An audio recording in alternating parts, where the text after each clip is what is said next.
Let's do The Hallow, which is an interesting, flawed, but interesting film directed by Corin Hardy, feature debut, in fact. Corin Hardy, who best known, I think, for doing music videos. So the story is that a couple are living in a house by Irish woodland, and they've got a young child, a young baby.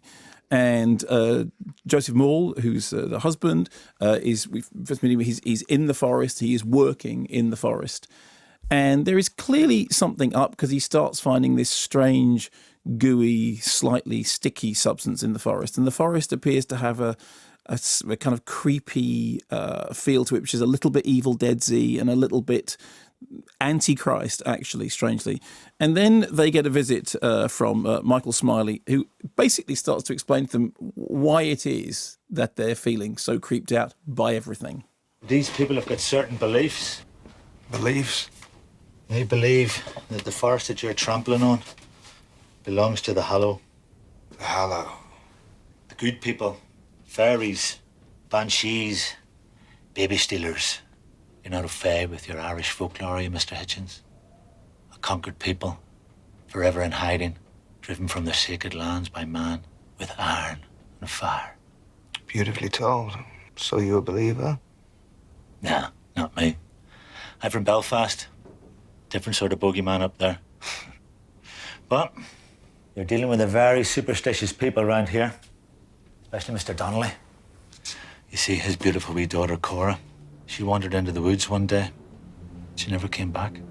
And he would have you believe that they took her.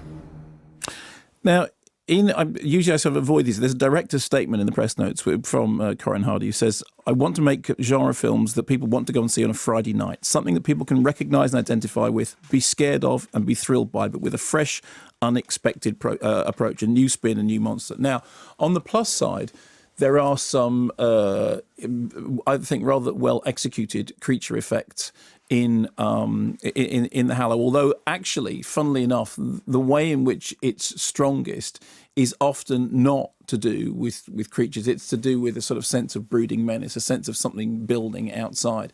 Where the film falls down to some extent is I don't think it quite manages ever to reconcile, on the one hand, its bad fairy fantasy with a sort of straw dogsy home invasion. You remember when we were talking about the end of Skyfall, and whenever people are sort of in a house and people are trying to come in from the outside, and you're using everything you can to stop them coming in. It's either it's a straw dogs thing or it's a Home Alone thing. Yes. Exactly. Okay. In this case, the reference is definitely to straw dogs. I don't think it manages to reconcile those two elements, and it also hits a level of sort of shrieking hysteria at one point that it kind of then has a hard job maintaining.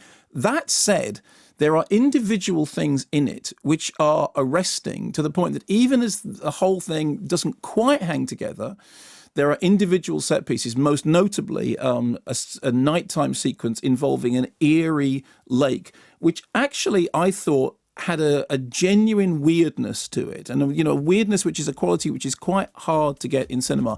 Underlying it is a kind of Deliverance style eco theme, and it's playing with ideas from movies like The Evil Dead. So I think it doesn't all hang together, but there are individual elements in it which suggest great work in the future.